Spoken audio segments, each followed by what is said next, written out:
studio is GP Dr. Nicolson. Good to have you on the programme tonight, Una. This is great news for patients, isn't it?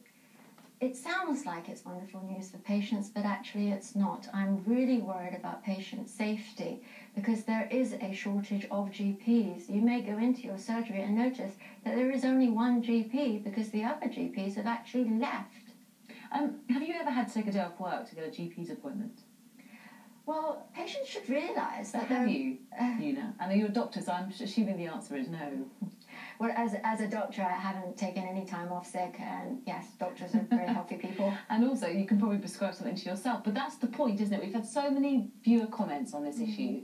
Stephen Dixon's via Facebook saying, brilliant, now everyone won't have to take a day off work for a GP appointment. Wendy also saying something needs to be done when you can't get an appointment for a week or more. I agree that longer opening hours are needed. So it seems to be the sensible way forward, doesn't it? So it's not just 9 to 5, so people don't have to take time off work to see their doctor. It does sound very sensible if we had enough GPs. We're actually 10,000 GPs short. And if you think about one GP is usually assigned to 1,700 patients, that has huge impact on the availability of appointments. But correct me if I'm wrong, there's a slush fund, isn't there? There's a £50 million fund being put forward by the government, so surgeries can ask for funding and therefore hire more GPs, right? So should there really be more pressure on GPs?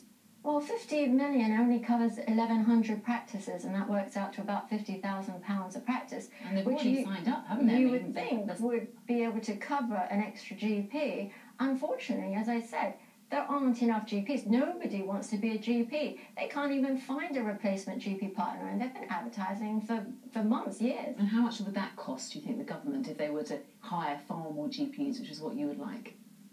Well, the problem at the moment is we're at a dilemma with the Nicolson challenge saying we have to cut NHS costs by 20 billion. So 5 billion a year and they're giving us 50 million is tough. It's like putting a sticky plaster over a big problem. So do you think our viewers should be worried? I mean, do you think that if their local GP surgery are extending their hours, you think that service will fall in standards? I'm saying that they won't be able to provide a service from 8 to 8 on Saturday or Sunday. They just won't be able to sign up and they'll have to notify NHS England and say, I'm sorry, we don't have the manpower. OK, thank you very much for your thoughts tonight.